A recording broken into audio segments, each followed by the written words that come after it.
Türkmenistan Büyükelçiliği'nin önündeyim. Neden? Çünkü e, Türkmen insan hakları aktivistleriyle ilgili çok önemli bir hak ihlali var. Türkmenistan yönetimi baskıcı ve antidemokratik bir yönetim ve Türkmenistan'da birçok cezaevi ve binlerce mahpus cezaevinde dünyada ilk sıralarda Türkmenistan yönetimi. Türkmenistan'daki yönetime karşı hak mücadelesi veren aktivistlerden Aliçer Sahatov ve Abdullah Orusov bugün tam bir yıl oluyor. Türkiye'de kaybedildiler. Bu hikayeyi size anlatayım. Biz bunu mecliste sorduk. İçişleri Bakanlığı ve Türkmenistan Büyükelçiliğinden herhangi bir cevap alamadık. Türkmenistan Büyükelçiliğini de aradık. O yüzden burada gelip açıklama yapıyorum. Yetkililer bir açıklama yapmak istemiyor. Neden? Çünkü bir garip durum var ortada. 28 Nisan 2025'te Sinop'ta evlerinden alındı hak aktivistleri. Ankara'ya getirildiler ve Edirne Geri Gönderme Merkezi'ne gönderildiler. Bu arada oturma izinleriyle ilgili bir sorun yoktu. Avukatları bunu iletti. Fakat baştan savundu. Hiçbir bilgi verilmedi ve ardından Anayasa Mahkemesi'ne müracaat ettiler. Anayasa Mahkemesi bir hak ihlali verdi ve Edirne Geri Gönderme Merkezi'nden 24 Temmuz'da bırakıldılar.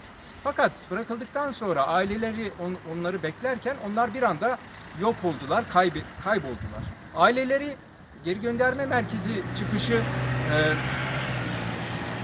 kamera görüntülerini istediler, verilmedi ve bu kişiler bir yıldır yok. Nerede bu kişiler? Mecliste sordum genel kurulda, İçişleri Bakanlığı cevap vermedi. Yine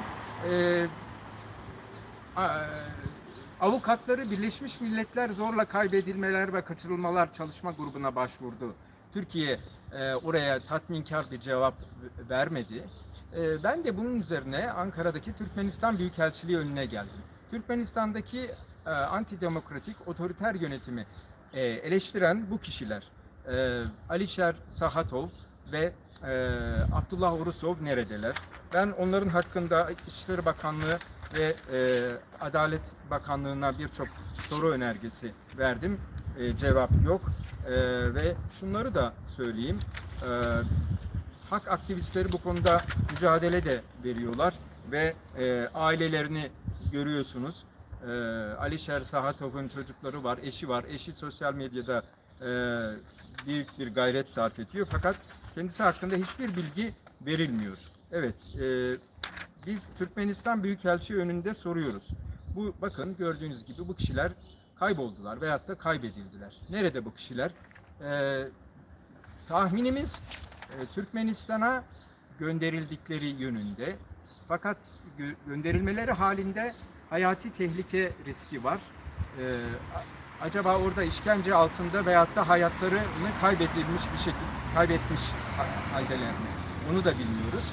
Hiçbir açıklama yapılmıyor. Güya Türkiye demokratik bir hukuk devleti. Türkmenistan da bir benzerini uyguluyor.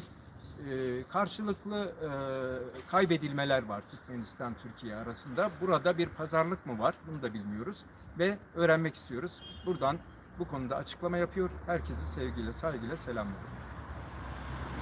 Şimdi